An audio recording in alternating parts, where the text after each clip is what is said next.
श्री गणेशाय नमः। ओम सत्यदेवाय नमः। ओम सत्यात्मने नमः। ओम सत्यभूताय नमः। ओम सत्यपुरुषाय नमः। ओम सत्यनाथाय नमः। ओम सत्यसाक्षिणे नमः। ओम सत्ययोगाय नमः। ओम सत्यज्ञानाय नमः। ओम सत्यज्ञानप्रियाय नमः। ओम सत्यनिधये नमः। ओम सत्यसंभवाय नमः। ओम सत्यप्रभवे नमः। ओम सत्येश्वराय नमः। ओम सत्यकर्मणे नमः। ओम सत्यपवित्राय नमः। ओम सत्यमंगलाय नमः। ओम सत्यगर्भाय नमः। ओम सत्यप्रजापतये नमः। ओम सत्यविक्रमाय नमः। ओम सत्यसिद्धाय नमः। ओम सत्यच्युताय नमः। ओम सत्यवीराय नमः। ओम सत्यबोधाय नमः। ओम सत्यधर्माय नमः। ओम सत्यगर्जाय नमः। ओम सत्यसंतुष्टाय नमः। ओम सत्यवराहाय नमः। ओम सत्यपरायणाय नमः। ओम सत्यपूर्णाय नमः। ओम सत्योषधाय नमः। ओम सत्यशाश्वताय नमः। ओम सत्यप्रबोधनाय नमः। ओम सत्यविभवे नमः। ओम सत्यज्येष्ठाय नमः। ओम सत्यश्रेष्ठाय नमः। ओम सत्यविक्रमिणे नमः। ओम सत्यधन्विने नमः। ओम सत्यमेधाय नमः। ओम सत्याधीशाय नमः। ओम सत्यकृत्वे नमः। ओम सत्यकालाय नमः। ओम सत्यवत्सलाय नमः। ओम सत्यवस्वे नमः। ओम सत्यमेघाय नमः। ओम सत्यरुद्राय नमः। ओम सत्यब्रह्मणे नमः। ओम सत्यमृताय नमः। ओम सत्यवेदांगाय नमः। ओम सत्यचतुरात्मने नमः। ओम सत्यभोक्त्रे नमः। ओम सत्यशुचये नमः। ओम सत्यार्जिताय नमः। ओम सत्येन्द्राय नमः। ओम सत्यसंग्राय नमः। ओम सत्यस्वर्गाय नमः। ओम सत्यनियमाय नमः।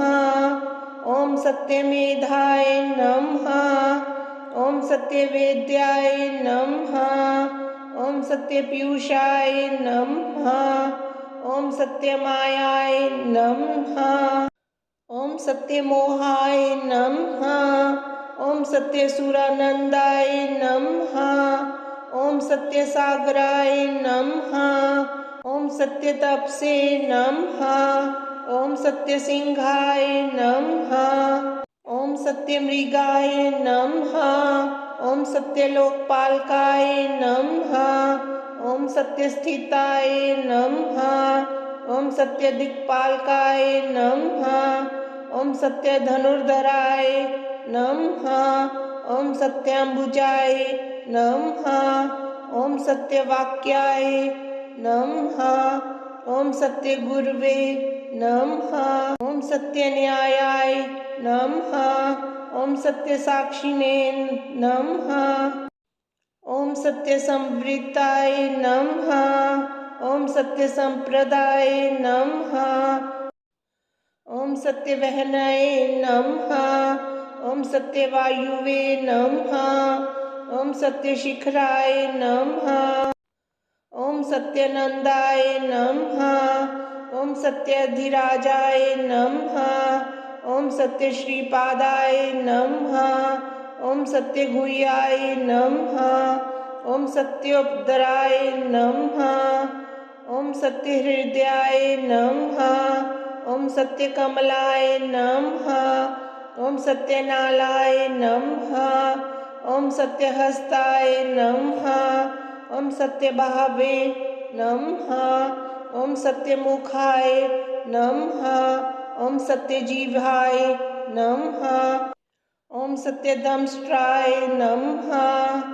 ओम सत्यनासिकाय नमः। ओम सत्यक्षोत्राय नमः। ओम सत्यचक्षुषे नमः। ओम सत्यशीर्षे नमः। ओम सत्यमुकुटाय नमः। ओम सत्यंबराय नमः। ओम सत्यभरणाय नमः। ओम सत्ययुधाय नमः। ओम सत्यश्रीवल्लभाय नमः। ओम सत्यगुप्ताय नमः। ओम सत्यपुष्कराय नमः। ओम सत्यधृताय नमः। ओम सत्यभामारताय नमः।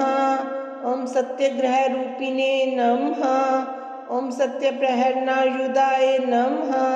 सत्यनारायण भगवान की जय।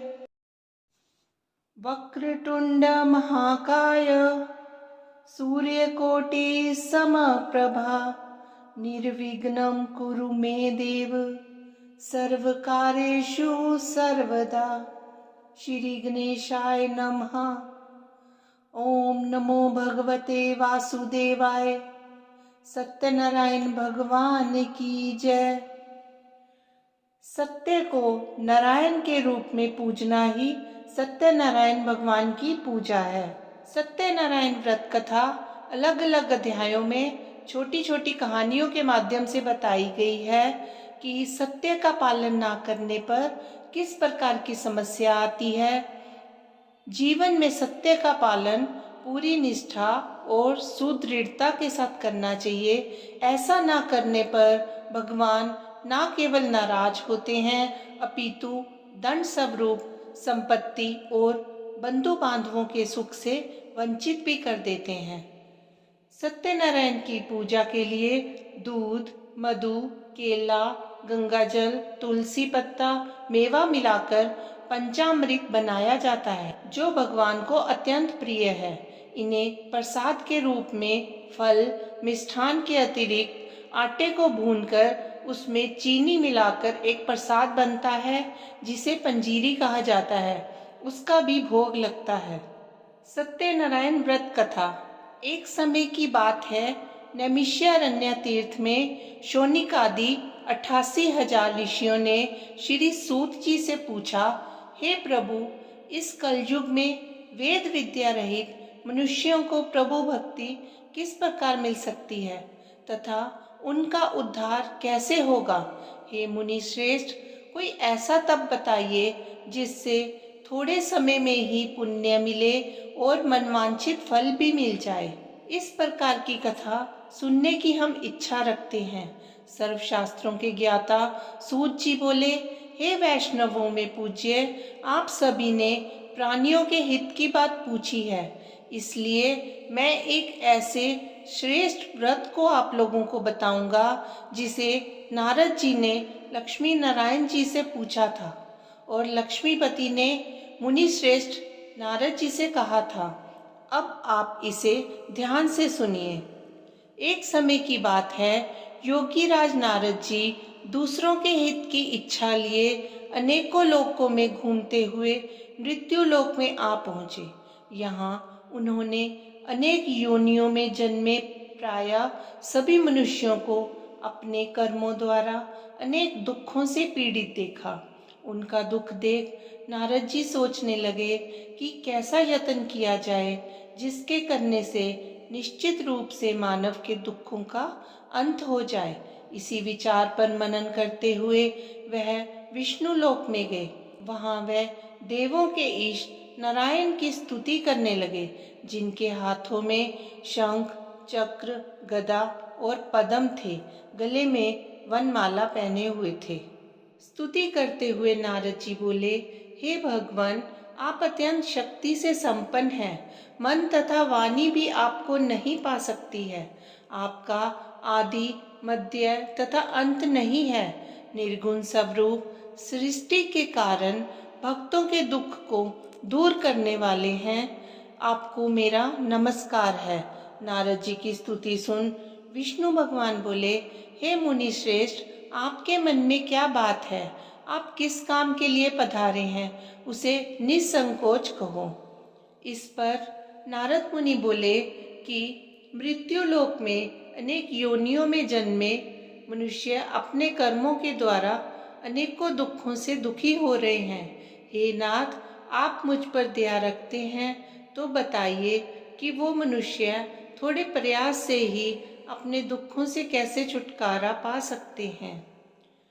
श्री हरि बोले, हे नारद, मनुष्यों की भलाई के लिए तुमने बहुत अच्छी बात पूछी है। जिसके करने से मनुष्य मोह से छूट जाता है, वह बात मैं कहता हूँ, उसे सुनो। स्वर्गलोक व मृत्युलोक दोनों में एक दुर्लभ उत्तम व्रत है जो पुण्य देने वाला है। आज प्रेमवश होकर मैं उसे तुमसे कहता हूँ। श्री सत्यनारायण भगवान का यह व्रत अच्छी तरह विधान पूर्वक करके मनुष्य तुरंत ही यहाँ सुख भोग कर मरने पर मोक्ष पाता है। श्री हरि के वचन सुन नारद जी बोले कि उस व्रत का फल क्या है और उसका विधान क्या है? यह व्रत किसने किया था? इस व्रत को किस दिन करना चाहिए? सभी कुछ विस्तार से बताएं।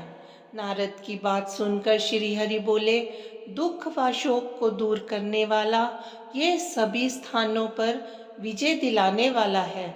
मानव को भक्ति व श्रद्धा के साथ शाम को श्री सत्यनारायण की पूजा धर्म परायण होकर ब्राह्मणों व बंधुओं के साथ करनी चाहिए। भक्ति भाव से ही नैवेद्य, केले का फल, घी, दूध और गेहूं का आटा सवाया ले। गेहूं के स्थान पर साठी का आटा, शक्कर या गुड़ लेकर वह सभी भक्षण योग्य पदार्थों को मिलाकर भगवान का भोग लगाएं। ब्राह्मणों सहित बंधु बांधवों को भी भोजन कराएं। उसके बाद स्वयं भोजन करें। भजन कीर्तन के साथ भगवान की भक्ति में लीन हो जाएं। इस तरह से सत्यनारायण भगवान का यह व्रत करने से मनुष्य की सारी इच्छाएं निश्चित रूप से पूरी होती हैं। इस कलिकाल अर्थात कलयुग में मृत्युलोक में मोक्ष का यही एक सरल उपाय बताया गया है। श्री सत्यनारायण व्रत कथा का पहला अध्याय संपूर्ण। श्री सत्यनारायण भगवान की जय। सत्यनारायण भगवान की व्रत कथा का दूसरा अध्याय। सूत जी बोले, हे ऋषियों, जिसने पहले समय में इस व्रत को किया था उसका इतिहास कहता हूँ, ध्यान से सुनो। सुंदर काशीपुरी नगरी में एक अत्यंत निर्धन ब्राह्मण रहता था। भूख प्यास से परेशान वह धरती पर घूमता रहता था। ब्राह्मणों से प्रेम करने वाले भगवान ने एक दिन ब्राह्मण का वेश धारण कर उसके पास जाकर पूछा, हे विप्र, नित्य दुखी होकर तुम पृथ्वी पर क्यों घूमते हो? दीन ब्राह्मण बोला, मैं निर्धन ब्राह्मण हूँ, भिक्षा के लिए धरती पर घूमता रहता हूँ। हे भगवान, यदि आप इसका कोई उपाय जानते हो तो बताइए। वृद्ध ब्राह्मण कहता है कि सत्यनारायण भगवान मनोवांछित फल देने वाले हैं, इसलिए तुम उनका पूजन करो। इसे करने से मनुष्य सभी दुखों से मुक्त हो जाता है। वृद्ध ब्राह्मण बनकर आए सत्यनारायण भगवान उस निर्धन ब्राह्मण को व्रत का सारा विधान बताकर अंतर्ध्यान हो गए। ब्राह्मण मन ही मन सोचने लगा, जिस व्रत को वृद्ध ब्राह्मण करने को कह गए हैं, मैं उसे जरूर करूँगा। यह निश्चय करने के बाद उसे रात में नींद नहीं आई। वह सवेरे उठकर सत्यनारायण भगवान के व्रत का निश्चय कर भिक्षा के लिए चला गया। उस दिन निर्धन ब्राह्मण को भिक्षा में बहुत धन मिला, जिससे उसने बंधु बांधवों के साथ मिलकर श्री सत्यनारायण भगवान का व्रत संपन्न किया। भगवान सत्यनारायण का व्रत संपन्न करने के बाद वह निर्धन ब्राह्मण सभी दुखों से छूट गया और अनेक प्रकार की संपत्तियों से युक्त हो गया। उसी समय से यह ब्राह्मण हर माह इस व्रत को करने लगा। इस तरह से सत्यनारायण भगवान के व्रत को जो मनुष्य करेगा वह सभी प्रकार के पापों से छूटकर मोक्ष को प्राप्त होगा। जो मनुष्य इस व्रत को करेगा वह भी सभी दुखों से मुक्त हो जाएगा। सूत जी बोले कि इस तरह से नारद जी से नारायण जी का कहा हुआ श्री सत्यनारायण व्रत को मैंने तुमसे कहा। हे विप्रो, मैं अब और क्या कहूँ? ऋषि बोले, हे मुनिवर, संसार में उस विप्र से सुनकर और किस किस ने इस व्रत को किया, हम सब इस बात को सुनना चाहते हैं। इसके लिए हमारे मन में श्रद्धा का भाव है। सूत जी बोले, हे मुनियों, जिसने इस व्रत को किया है वे सब सुनो।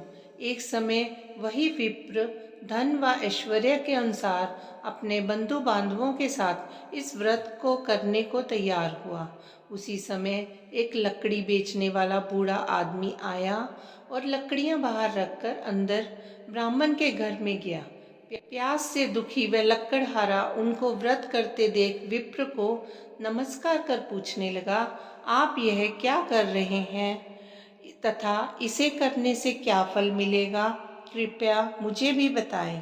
ब्राह्मण ने कहा कि सभी मनोकामनाओं को पूरा करने वाला यह सत्यनारायण भगवान का व्रत है।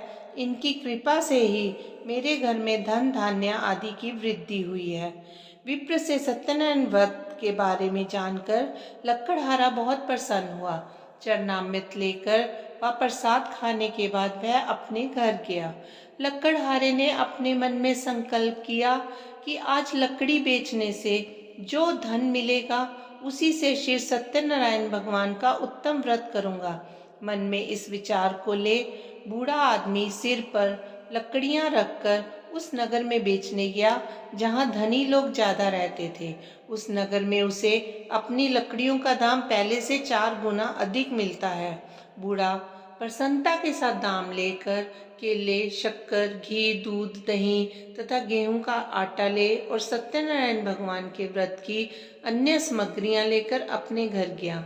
वहां उसने अपने बंधु बांधवों को बुलाकर विधि विधान से सत्यनारायण भगवान का पूजन और व्रत किया।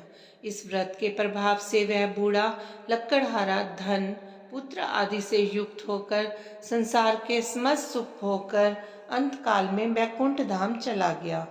श्री सत्यनारायण व्रत कथा का दूसरा अध्याय संपूर्ण। सत्यनारायण भगवान की जय। सत्यनारायण भगवान की व्रत कथा का तीसरा अध्याय। सूत जी बोले, हे श्रेष्ठ मुनियों, अब आगे की कथा कहता हूँ। पहले समय में उल्कामुख नाम का एक बुद्धिमान राजा था। वह सत्यवक्ता और जितेंद्रिय था।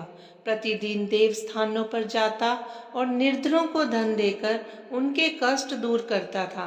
उनकी पत्नी कमल के समान मुख वाली तथा सती साध्वी थी। भद्रशिला नदी के तट पर उन दोनों ने श्री सत्यनारायण भगवान का व्रत किया। उसी समय साधु नाम का एक वैश्य आया। उसके पास व्यापार करने के लिए बहुत सा धन भी था। राजा को व्रत करते देखकर वह विनय के साथ पूछने लगा, हे राजन, भक्ति भाव से पूर्ण होकर आप यह क्या कर रहे हैं? मैं सुनने की इच्छा रखता हूँ, तो आप मुझे बताएं। राजा बोला, हे साधु, अपने बंधु बांधवों के साथ पुत्र आदि की प्राप्ति के लिए श्री सत्यनारायण भगवान का व्रत व पूजन कर रहा हूँ। राजा के वचन सुन साधु आदर से बोला, हे राजन, मुझे इस व्रत का सारा विधान कहिए। आपके कथनानुसार मैं भी इस व्रत को करूँगा। मेरे भी संतान नहीं है और इस व्रत को करने से निश्चित रूप से मुझे संतान की प्राप्ति होगी। राजा से व्रत का सारा विधान सुन व्यापार से निवृत्त हो वह अपने घर गया। साधु वैश्य ने अपनी पत्नी को संतान देने वाले इस व्रत का वर्णन कह सुनाया और कहा कि जब मेरी संतान होगी तब मैं इस व्रत को करूँगा। साधु ने इस तरह के वचन अपनी पत्नी लीलावती से कहे। एक दिन लीलावती पति के साथ आनंदित हो संसारिक धर्म से प्रवृत्त होकर सत्यनारायण भगवान की कृपा से गर्भवती हो गई। 10वें महीने में उसके गर्भ से एक सुंदर कन्या ने जन्म लिया। दिनों दिन वह ऐसे बढ़ने लगी जैसे कि शुक्ल पक्ष का चंद्रमा बढ़ता है। माता पिता ने अपनी कन्या का नाम कलावती रखा। एक दिन लीलावती ने मीठे शब्दों से अपने पति को याद दिलाया कि आपने सत्यनारायण भगवान के जिस व्रत को करने का संकल्प किया था उसे करने का समय आ गया है। आप इस व्रत को करिए। साधु बोला कि हे प्रिय, इस व्रत को मैं उसके विवाह पर करूँगा। इस प्रकार अपनी पत्नी को आश्वासन देकर वह नगर को चला गया। कलावती पिता के घर में रह वृद्धि को प्राप्त हो गई। साधु ने एक बार नगर में अपनी कन्या को सखियों के साथ देखा तो तुरंत ही दूत को बुलाया और कहा कि मेरी कन्या के योग्य वर देखकर आओ। साधु की बात सुनकर दूत कंचन नगर में पहुंचा और वहां देखभाल कर लड़की के सुयोग्य वनिक पुत्र को ले आया। सुयोग्य लड़के को देख साधु ने बंधु बांधवों को बुलाकर अपनी पुत्री का विवाह कर दिया। लेकिन दुर्भाग्य की बात ये कि साधु ने अभी भी श्री सत्यनारायण भगवान का व्रत नहीं किया। इस पर श्री भगवान क्रोधित हो गए और श्राप दिया कि साधु को अत्यधिक दुख मिले। अपने कार्य में कुशल साधु बनिया जमाई को लेकर समुद्र के पास स्थित रत्नासारपुर नगर में गया। वहां जाकर दामाद ससुर दोनों मिलकर चंद्रकेतु राजा के नगर में व्यापार करने लगे। एक दिन भगवान सत्यनारायण की माया से एक चोर राजा का धन चुराकर भाग रहा था। उसने राजा के सिपाहियों को अपना पीछा करते देख चुराया हुआ धन वहां रख दिया जहां साधु अपने जमाई के साथ ठहरा हुआ था। राजा के सिपाहियों ने साधु वैश्य के पास राजा का धन पड़ा देखा तो ससुर जमाई दोनों को बांधकर प्रसन्नता से राजा के पास ले गए और कहा कि हम दोनों चोर पकड़ लाए हैं, आप आगे की कार्यवाही की आज्ञा दें। राजा की आज्ञा से उन दोनों को कठिन कारावास में डाल दिया गया और उनका सारा धन भी उनसे छीन लिया गया। श्री सत्यनारायण भगवान के श्राप से साधु की पत्नी भी बहुत दुखी हुई। घर में जो धन रखा था उसे चोर चुरा ले गए। शारीरिक तथा मानसिक पीड़ा व भूख प्यास से अति दुखी हो अन्न की चिंता में कलावती एक ब्राह्मण के घर गई। वहां उसने श्री सत्यनारायण भगवान का व्रत होते देखा। फिर कथा भी सुनी। वह प्रसाद ग्रहण कर रात को घर वापिस आई।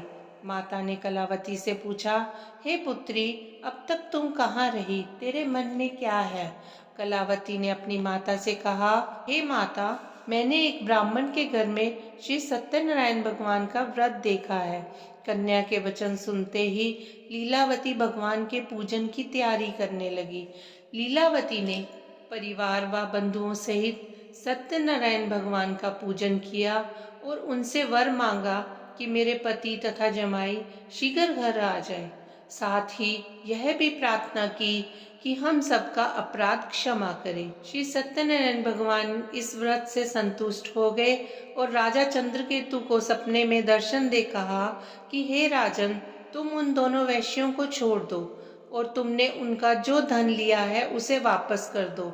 अगर ऐसा नहीं किया तो मैं तुम्हारा धन, राज्य व संतान सभी नष्ट कर दूंगा। राजा को ये कहकर वह अंतर्ध्यान हो गए। प्रातःकाल सभा में राजा ने अपना सपना सुनाया। फिर बोले कि वनिक पुत्रों को कैद से मुक्त कर दो। दोनों ने आते ही राजा को प्रणाम किया। राजा मीठी वाणी से बोला, हे महानुभावों, भाग्यवश ऐसा कठिन दुख तुम्हें प्राप्त हुआ है, लेकिन अब कोई भय नहीं है। ऐसा कह राजा ने उन दोनों को नए वस्त्र आभूषण पहनाए। जितना धन लिया था उससे दुगुना धन वापस किया और दोनों वैश्य अपने घर को चल दिए। श्री सत्यनारायण व्रत कथा का 3रा अध्याय संपूर्ण। सत्यनारायण भगवान की जय। सत्यनारायण भगवान की व्रत कथा का 4था अध्याय। सूत जी बोले, वैश्य ने मंगलाचार कर अपनी यात्रा आरंभ की और अपने नगर की ओर चल दिया। थोड़ी दूर जाने पर एक दंडी वेशधारी सत्यनारायण ने उनसे पूछा हे साधु, तेरी नाव में क्या है? अभिमानी वणिक हंसता हुआ बोला, हे दंडी, आप क्यों पूछते हो? क्या धन लेने की इच्छा है? मेरी नाव में तो बेल व पत्ते भरे हुए हैं। वैश्य के कठोर वचन सुनकर भगवान बोले, तुम्हारा वचन सत्य हो। दंडी ऐसे वचन कह वहां से दूर चले गए। कुछ दूर जाकर समुद्र के किनारे बैठ गए। दंडी के जाने के बाद साधु वैश्य ने नित्य क्रिया के पश्चात नाव को ऊंची उठी देख अचंबा माना और नाव में बेल पत्ते देखकर वह मूर्छित होकर जमीन पर गिर गया। मूर्छा खुलने पर वह अत्यंत शोक करने लगा। तब उसका दामाद बोला कि आप शोक न करें, यह दंडी का श्राप है, इसलिए हमें उनकी शरण में जाना चाहिए, तभी हमारी मनोकामना पूरी होगी। दामाद की बात सुनकर वह दंडी के पास पहुंचा और अत्यंत भक्ति भाव से नमस्कार कर बोला, मैंने आपसे जो असत्य वचन कहे थे उनके लिए मुझे क्षमा करें। ऐसा कहकर वह महान शोकातुर हो रोने लगा। तब दंडी भगवान बोले, हे वणिक पुत्र, मेरी आज्ञा से बार बार तुम्हें दुख प्राप्त हुआ है, तू मेरी पूजा से विमुख हुआ है। साधु बोला, हे भगवान, आपकी माया से ब्रह्मा आदि देवता भी आपके रूप को नहीं जानते, तब मैं अज्ञानी कैसे जान सकता हूँ? आप प्रसन्न होइए, मैं सामर्थ्य के अनुसार आपकी पूजा करूँगा। मेरी रक्षा करो और पहले के समान नौका में धन भर दो। साधु वैश्य के भक्ति पूर्वक वचन सुनकर भगवान प्रसन्न हो गए और उसकी इच्छा अनुसार वरदान देकर अंतर ध्यान हो गए। ससुर जमाई जब नाव पर आए तो नाव धन से भरी हुई थी। फिर वही अपने अन्य साथियों के साथ सत्यनारायण भगवान का पूजन कर अपने नगर को चल दिए। जब नगर के नजदीक पहुंचे तो दूत को घर पर खबर करने के लिए भेज दिया। दूत साधु की पत्नी को प्रणाम कर कहने लगा कि साधु अपने दामाद से नगर के निकट आ गए हैं। दूत की बात सुनकर साधु की पत्नी लीलावती ने बड़े हर्ष के साथ सत्यनारायण भगवान का पूजन कर अपनी पुत्री कलावती से कहा कि मैं अपने पति के दर्शन को जाती हूँ, तू कार्य पूर्ण कर शीघ्र आ जाना। माता के ऐसे वचन सुन कलावती जल्दी में प्रसाद छोड़कर अपने पति के पास चली। प्रसाद की अवज्ञा के कारण श्री सत्यनारायण भगवान रुष्ट हो गए और नाव सहित उसके पति को पानी में डुबो दिया। कलावती अपने पति को वहां ना पाकर रोती हुई जमीन पर गिर गई। नौका को डूबा हुआ देख व कन्या को रोता देखकर साधु दुखी होकर बोला, हे प्रभु, मुझसे या मेरे परिवार से जो भूल हुई है उसे क्षमा करें। साधु के दीन वचन सुनकर श्री सत्यनारायण भगवान प्रसन्न हो गए और आकाशवाणी हुई, हे साधु, तेरी कन्या मेरे प्रसाद को छोड़कर आई है, इसलिए उसका पति अदृश्य हो गया है। यदि वह घर जाकर प्रसाद खाकर लौटे तो इसका पति अवश्य मिलेगा। ऐसी आकाशवाणी सुनकर कलावती ने घर पहुंचकर प्रसाद खाया, फिर आकर अपने पति के दर्शन किए। उसके बाद साधु अपने बंधु बांधवों सहित श्री सत्यनारायण भगवान का विधि विधान से पूजन करने लगा। इस श्लोक का सुख भोगकर अंत में स्वर्ग को चला गया। श्री सत्यनारायण व्रत कथा का चौथा अध्याय संपूर्ण। सत्यनारायण भगवान की जय। श्री सत्यनारायण भगवान की व्रत कथा का 5वां अध्याय। सूत जी बोले, हे ऋषियों, मैं और भी एक कथा सुनाता हूँ, उसे भी ध्यान पूर्वक सुनो। प्रजापालन में लीन तुंगध्वज नाम का एक राजा था। उसने भी भगवान का प्रसाद त्याग कर बहुत ही दुख पाया। एक बार वन में जाकर वन्य पशुओं को मारकर वह बड़ के पेड़ के नीचे आया। वहां उसने ग्वालों को भक्ति भाव से अपने बंधुओं सहित सत्यनारायण भगवान का पूजन करते देखा। अभिमानवश राजा ने उन्हें देखकर ना वहां गया ना भगवान को नमस्कार किया। ग्वालों ने राजा को जब प्रसाद दिया, उसने वह प्रसाद नहीं खाया और वहीं छोड़कर अपने नगर को चला गया। जब वह नगर में पहुंचा तो वहां सब कुछ तहस नहस पाया, तो वह शीघ्र समझ गया कि यह सब भगवान ने ही किया है। वह दोबारा ग्वालों के पास पहुंचा और विधि पूर्वक पूजा कर प्रसाद खाया तो श्री सत्यनारायण भगवान की कृपा से सब कुछ पहले जैसा हो गया।